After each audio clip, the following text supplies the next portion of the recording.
नमस्कार दोस्तों, कैसे हैं आप लोग। वैसे तो आज गम की शाम है। एसएससी का रिजल्ट आने के बाद बस कुछ ही लोग लिस्ट में आते हैं, उसके बाद बहुत लोग बिछड़ जाते हैं और फिर लगता है कि अब तैयारी शुरू किया जाए या नहीं किया जाए। वैसे तो बर्बाद होने के बहुत रास्ते थे, लेकिन हम लोगों ने एसएससी को ही चुना था। तो जैसे ही कल रात 12 बजे के बाद, आधी रात्रि के बाद रिजल्ट आया, मैं उसी समय समझ गया था कि एसएससी सीजीएल के टीयर 2 के रिजल्ट में फिर कुछ ना कुछ बवाल होने जा रहा है। इसलिए आधी रात को रिजल्ट दिया गया है और बवाल बिल्कुल हो गया, और वो थमने का नाम नहीं ले रहा है, क्योंकि अभी तक के इतिहास में सबसे ज़बरदस्त कट ऑफ एसएससी का गया है। जी हाँ, आज तक के एसएससी के इतिहास में इतना कट ऑफ कभी नहीं गया था। वैसे तो टीयर 1 का रिजल्ट आया तो उसके बाद ही लगा था कि ये highest of the ever cut off है, लेकिन जैसे ही कल रात के बाद टीयर 2 का रिजल्ट आया तो फिर बहुत लोगों की जो उम्मीद थी वो टूट गई, और बहुत लोग जो इंतज़ार में बैठे थी उसके इंतज़ार का सफ़र और लंबा हो गया। कुछ लोगों का सफ़र यहीं तक था जो थम गया, कुछ लोग का सफ़र और संघर्ष का दौर अब बिल्कुल जारी रहेगा। वही उस सफ़र और संघर्ष में मैं खुद एक एस्पायरेंट के तौर पे एसएससी के दर्द को बयान करने के लिए आपके सामने हूँ। लेकिन पहले एक बात मैं बता दूँ कि पहले एक लाइन्स होता था कि राजनीति हो या क्रिकेट हो या मोहब्बत हो, उसमें कुछ भी कहना बेहद ही मुश्किल है, क्योंकि राजनीति में कब कौन कितना पलट जाए, कौन कौन वादा करके मुकर जाए, और क्रिकेट में आखिरी बॉल पे मैच बदल जाए, मैच का रिजल्ट पलट जाए, या फिर मोहब्बत में कब सनम धोखा दे दे, उस पर भी बात की जाती थी। लेकिन जैसे ही अब एसएससी ने अपना रूप दिखाना शुरू कर दिया था तो लग रहा है कि अब चौथा नंबर क्रिकेट, राजनीति और मोहब्बत के बाद एसएससी का भी है। एसएससी ने छात्रों को ऐसा चकमा देना शुरू किया है और ऐसा फिरकी लेना शुरू किया है कि न निगलते बन रहा है और न उगलते बन रहा है। तैयारी के दौर में संघर्ष की कश्ती पर सवार लोग जब उम्मीद लगाकर बैठे रहते हैं कि ये 2025 उसके लिए अंत है, एक नया सवेरा आने वाला है, तो फिर ज़िंदगी कहती है कि अभी लड़ाई बहुत बाकी है। जी हाँ, एसएससी का कट ऑफ जो अब तक के इतिहास में काफ़ी ज़्यादा गया है, मैं आपको एक नज़र में बता दूं। ऑन स्क्रीन में देख रहा हूं अपने टैब में, उसमें कह रहा है कि जो सबसे लोवेस्ट कट ऑफ है इस बार का, वो 3 आउट ऑफ 390 में दोस्तों, वो यूआर का 335 है, वो ओबीसी का 334 है, ईडब्ल्यूएस का 333 है, एससी का 320 है, एसटी का 306 है। ये मैंने लोएस्ट कट ऑफ की बात की है। और अगर आप हाईएस्ट कट ऑफ 390 में देख रहे हैं तो मुझे बोलने में भी सोचना पड़ रहा है कि एसएससी क्या क्वेश्चन सेट कर रही है कि कट ऑफ इतने हाई हो जा रहे हैं। या तो उनके पास जो है क्वेश्चन सेट करने की कोई पैरामीटर नहीं है, या फिर क्या खा के क्या फूंक के क्वेश्चन सेट करते हैं, ये भी सवालों के दायरे में है। वो आउट ऑफ 390 में यूआर का 369 है, ओबीसी का 360 है, ईडब्ल्यूएस का 365 है, एससी का 356 है और एसटी का 352 है। दोस्तों देखिए ये कट ऑफ कितना हाई चला गया है। जो लोग कल उम्मीद में और इंतज़ार में बैठे थे कि अब जो है होली जो है इस बार का बहुत ज़बरदस्त होने वाला है, तो शायद उनका रंग अब फीका पड़ने वाला है। जैसे ही रात को रिज़ल्ट आया फिर तो लगा कि अब जो है सपने अब हकीकत नहीं बन रहे हैं। आपको बता दें, अगर ASO in ministry of external affairs हम देखते हैं तो उसका 362.6, ASO in CSS 353.2, excise inspector 348.3, ITI income tax inspector 357.3, ASO in ECI 361.72, ASO in MOPA 365, narcotics inspector 368, TACBDT 341, TACBIC 339 और पोस्टल असिस्टेंट का 335 गया था। जहां तक कट ऑफ के मास्टर, कट ऑफ को रात दिन बताने वाले लोग 320 को हाईएस्ट कट मानते थे, 325 को हाईएस्ट मानते थे, यहाँ तो 328 लाने वालों का खाता नहीं खुला। तो आप समझ जाइए कि एसएससी अब किस रूप में चला गया है। छात्रों का कहना है कि लग रहा है आने वाले समय में 390 में 400 नंबर लाना पड़ेगा, तभी उनका सिलेक्शन होगा। आने वाले समय में छात्र जो है मंगल ग्रह से आएंगे तभी कट ऑफ हाई हो पाएगा, क्योंकि यहाँ का मैक्सिमम अब तक का हाईएस्ट कट ऑफ दोस्तों 362 गया है। तो अब लोग सोच रहे हैं कि क्या तैयारी यहीं तक बस करनी चाहिए या फिर जो लगातार कोर्स बेचने वाले टीचर मार्केट में रात दिन होली के नाम पे, दिवाली के नाम पे और तरह तरह के त्यौहार के नाम पे 50% 60% का होलसेल रेट खोल दिए हैं एकदम कुकुरमुत्ता की तरह, क्या उनके तरफ रोटेट होना चाहिए या फिर कुछ देर के लिए रिलैक्स करना चाहिए या फिर उन लोगों से मार्गदर्शन लेनी चाहिए जो न्यूली सिलेक्टेड हैं, पहले से जो सिलेक्ट हैं, जो रात दिन यूट्यूब पे ज्ञान का भरमार लगाए हुए हैं, उनको छोड़ा जाए या फिर नया रास्ता इख्तियार किया जाए। वैसे तो दोस्तों बहुत लोग उम्मीद में थे कि इस बार जो है इतनी सीट है 17,000 के आसपास, तो कट ऑफ तो कम ही जानी चाहिए, लेकिन CBT 1 से ही जो रिज़ल्ट आया उसके बाद तो लगना तय था कि अब जो है जीवन SSC के बिना ही चलने वाला है। लेकिन मैं लगातार देख रहा हूँ बहुत सारे छात्र कह रहे हैं कि 328, 320, 317 यानी कि 320, 317, 328, 330 लाने वालों का कुछ नहीं हुआ। ये हाल चल रहा है 316, 318 ऐसे ऐसे छात्र बाहर हैं। कितने लोग जो है पोस्टल असिस्टेंट का कट ऑफ को 290 बता रहे थे, वो नहीं है। तो मैं उन तमाम लोगों से अपील करना चाहता हूं कि या तो आप कट ऑफ की वीडियो ना बनाएं, रिजल्ट आने दें, तभी आप अपना भाषण आके यहाँ पर दें, क्योंकि छात्र की दर्द सिर्फ वही समझते हैं जो इस संघर्ष से गुजरे हैं।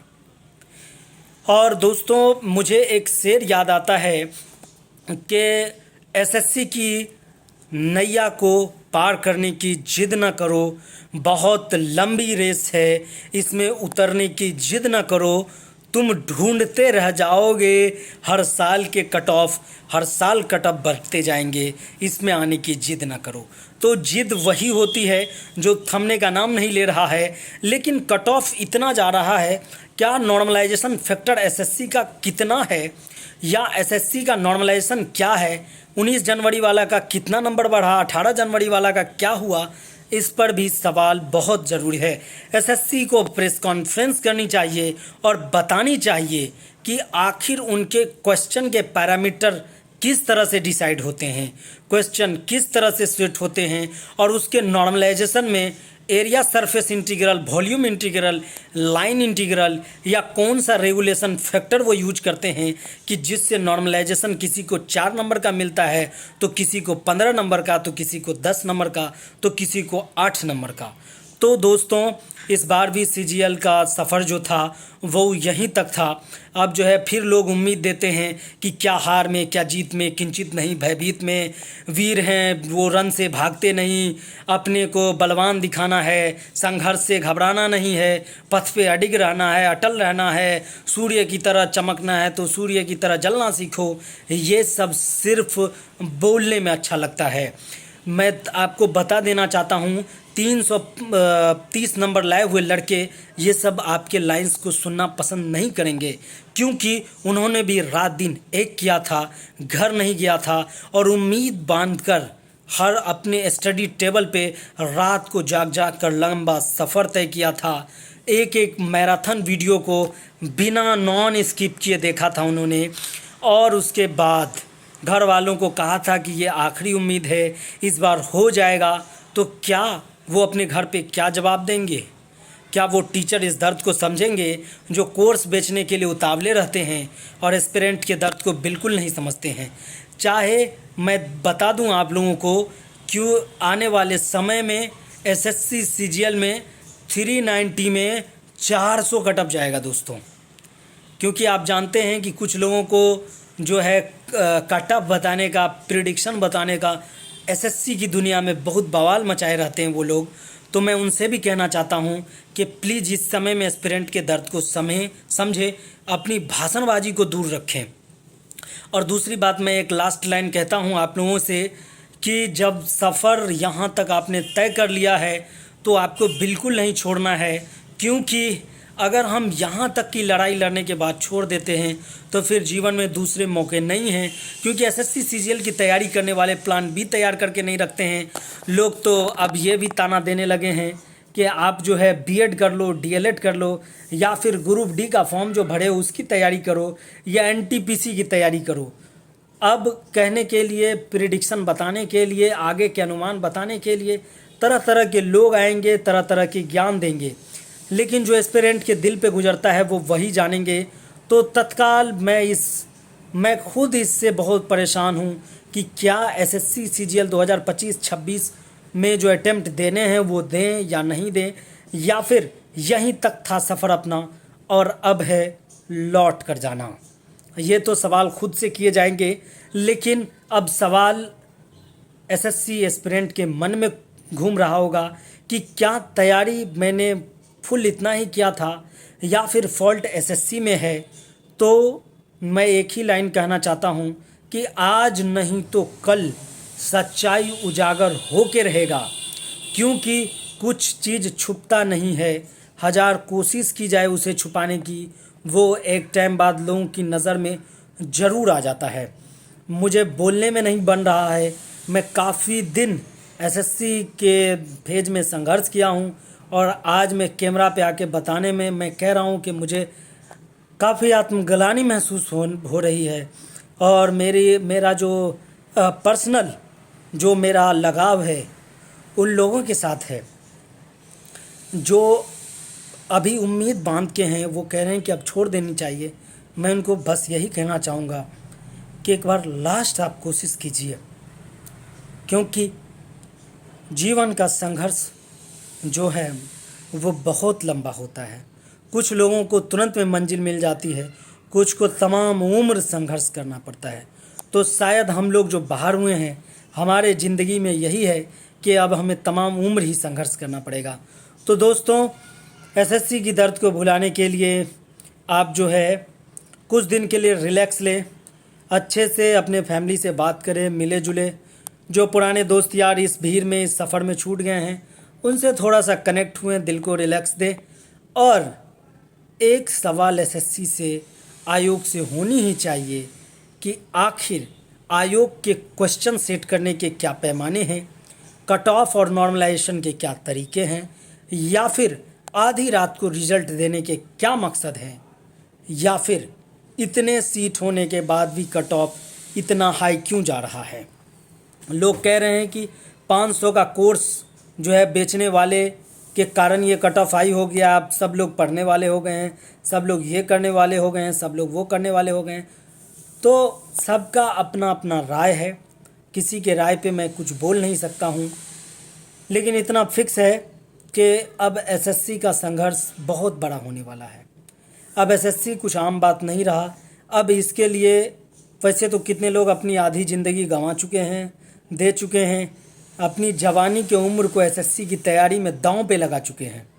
तो इससे ज़्यादा अब वो क्या देंगे, क्योंकि एक लाइन है कि बहुत मुश्किल से गुजरा ये अफसोस हमें नहीं है, बस मुश्किलों में जवानी का दौर गुजरा ये अफसोस उम्र भर रहेगा। तो एसएससी सीजीएल के एस्पिरेंट का दर्द यही है कि जब वो कुछ नहीं थे इसका अफसोस नहीं है, जब वो अपने ख़ास उम्र में थे उसमें उसके साथ ये हो रहा था, इसका दर्द तमाम उम्र भर रहेगा। तो मैं आज ज़्यादा कुछ नहीं बोलते हुए, आप लोगों के दर्द को मैं फील करते हुए, मैं बस एक ही कहना चाहूँगा कि लाख दलदल हो पाँव जमाए रखिए, लाख दलदल हो पाँव जमाए रखिए, हाथ खाली ही सही मगर ऊपर उठाए रखिए। और कौन कहता है कि छलनी में पानी रुक नहीं सकता, अरे बर्फ़ बनने तक तो हौसला बनाए रखिए। धन्यवाद दोस्तों, बने रहिए हमारे साथ। आपके ही संघर्ष में हम खुद हैं। एसएससी के संघर्ष में उम्र निकलता जा रहा है, वक्त अपने रफ्तार पर है, और रोज़ ज़िंदगी एक नया उम्मीद, एक नया दिलासा देती है कि अब हो जाएगा, अब हो जाएगा। लेकिन जब रिज़ल्ट के पीडीएफ आते हैं तो उसमें आपका नाम नहीं होता है, तो फिर इसका दर्द आपसे ज़्यादा दुनिया में और कोई नहीं समझ सकता। तो इसलिए दोस्तों आज बस इतना ही। और मैं कहना चाहूँगा कि अब जो है कृष्ण जी को, रथ को एसएससी और हेड क्वार्टर की तरफ मोड़ देनी चाहिए, और उन्हें कहना चाहिए हे पार्थ, रथ को एसएससी हेडक्वार्टर की तरफ मोड़ो। एसएससी से मुझे पूछना है कि समस्त आर्यावर्त में छात्रों की ऐसी स्थिति उसने क्यों कर दी। आखिर एसएससी के पास कट ऑफ का पैमाना क्यों नहीं है। राघव, एसएससी के छात्रों का दर्द मुझसे नहीं देखा जाता। रथ को यहीं रोको, वरना मैं खुद एसएससी वालों की भीड़ में चला जाऊंगा। धन्यवाद दोस्तों। कैसा लगा बिल्कुल कमेंट कीजिएगा। और ज़्यादा कुछ नहीं बोल सकता हूँ, थोड़ा आपको हंसाने के लिए बीच बीच में कुछ लाइंस का मैंने यूज किया है, और इसको दिल पे मत लीजिएगा। बाकी तैयारी करते रहिए। ज़िंदगी एक जंग है और इसे जीतना हम लोग का कर्तव्य है, फ़र्ज है। जीतना इसलिए भी है, माँ पिता के सम्मान के लिए, भाई के अरमान के लिए और बहन के मान के लिए। अपने आप को विजेता ज़रूर बनाना है। धन्यवाद।